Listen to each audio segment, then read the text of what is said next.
So hello everyone, welcome to my channel Ayurvedic Drishti and I am Dharmendra Mishra with you. So आज हम discuss करने जा रहे हैं स्कैपुला बोन पे। स्कैपुला बोन को कपाल अस्थि के अंतर्गत रखा गया है, ठीक है। अब इसका जनरल साइड डिटर्मिनेशन कैसे करेंगे कि राइट साइड की है, लेफ्ट साइड की है, वो चीज़ बात करेंगे। फिर इसके कुछ प्रिक्योरिटीज पे बात करेंगे, क्लिनिकल एनाटॉमी जिससे रिलेटेड है, इसके एक्सटर्नल फीचर्स, इन पे बात करेंगे। हम डिस्कस करने जा रहे हैं स्कैपुला बोन पे। तो सबसे पहले स्कैपुला बोन को कैसे कैसे क्लासिफाई किया गया, कैसे पढ़ते हैं। जो स्कैपुला है, इसका जो गिल्नॉइड कैविटी होता है, ये हमेशा लैटरली डायरेक्टेड होता है, ठीक है। That is a laterally directed. तो हमेशा रखना, इसके टू सरफेसेस हैं। Two surfaces will be costal surface and this will be the dorsal surface, ठीक है। उसके बाद इसके बॉर्डर्स देखेंगे तो एक इसका लैटरल बॉर्डर है, एक इसका मीडियल बॉर्डर है और एक इसका सुपीरियर बॉर्डर है, ठीक, राइट। अब इसके तीन प्रोसेसेस हैं। प्रोसेसेस कैसे हैं? एक ये कोराकोइड प्रोसेस है, ठीक है, ये आपका एक्रोमियम है और ये आपका स्पाइनस प्रोसेस है, राइट। उसके बाद इसके नॉचेस देखेंगे तो एक यहाँ पे सुप्रास्कैपुलर नॉच है, this is a suprascapular notch, while this one is a spinoglenoid notch. You are saying that this is a spinoglenoid notches, ठीक है।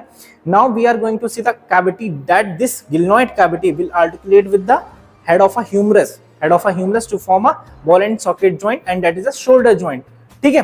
तो याद रखना, ये हमेशा डायरेक्टेड होगा लेटरल साइड पे। ये हमने बात किया। अब हम बात कर रहे हैं सरफेसेस पे। तो सबसे पहले जो सरफेस है, ये कॉस्टल सरफेस है। The costal surface is quite smooth in nature, you will see, while the dorsal surface is also smooth but it is divided by a spinous process. This is a spinous process. This divide the dorsal part into the supraspinatus and infraspinatus, right? And these, just remember this point that the supraspinatus and infraspinatus get interconnected at this spinoglenoid notch. It is a most important point.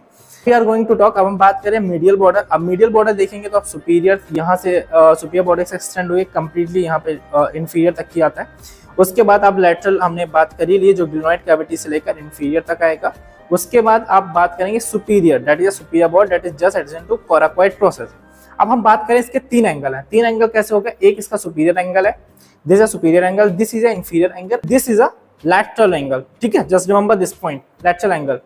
While we are seeing what are the processes, we had already talked that there are three processes. What are the processes? First, we have acromion process, we have a coracoid process, and we have a spinous process. Spinous जो process के पास तीन border हैं.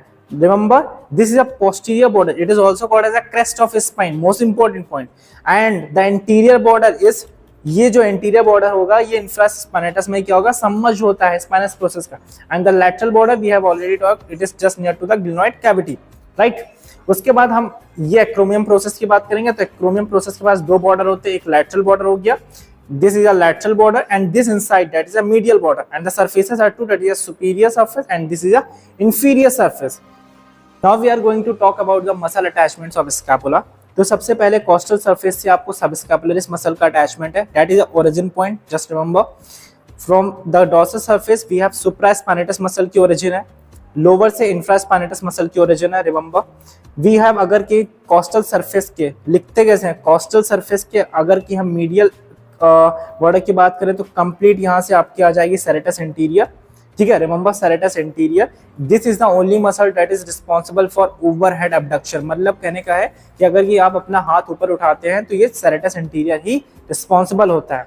उसके बाद अगर कि हम lateral की बात करेंगे तो लैटरल के यहाँ नीचे से इंफीरियर ग्लिनॉइड कैविटी से आ जाएगी long head of triceps brachii, और जो सुप्राग्लिनॉइड कैविटी से आ जाती है कौन सी, long head of biceps brachii, ठीक है। कोरैकोब्रैकियलिस फ्रॉम कोराकोइड प्रोसेस से आती है, remember. And we have pectoralis minor insertion, remember this point. So बात कर रहे हैं स्पाइनस प्रोसेस से। तो स्पाइनस प्रोसेस की अगर ये अपर लिप की बात करें तो यहाँ से ट्रेपेजियस की इंसर्जन होती है, और लोअर लिप से अगर ये बात करेंगे तो डेल्टोइड की। जस्ट रिमेंबर, डेल्टोइड की ओरिजिन है।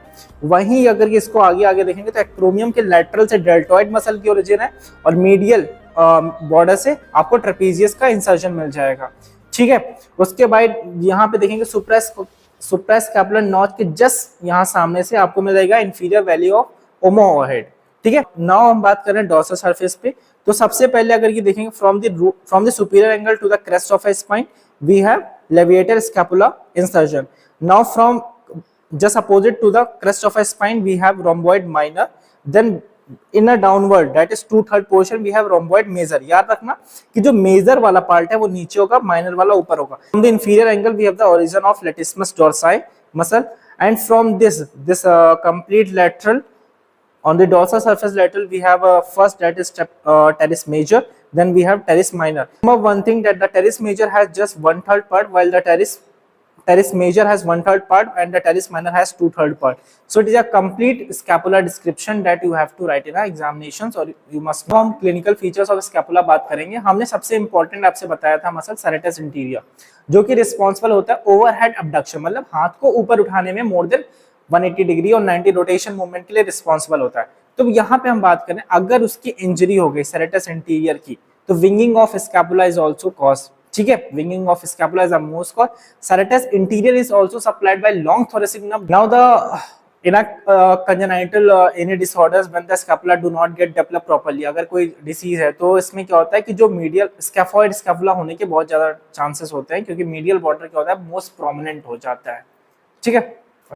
So before ending my video, एक चीज आपको बताऊंगा कैसे इसका साइड डिटर्मिनेशन, अगर ये आपको कुछ भी नहीं आता तो कैसे कर सकते हैं.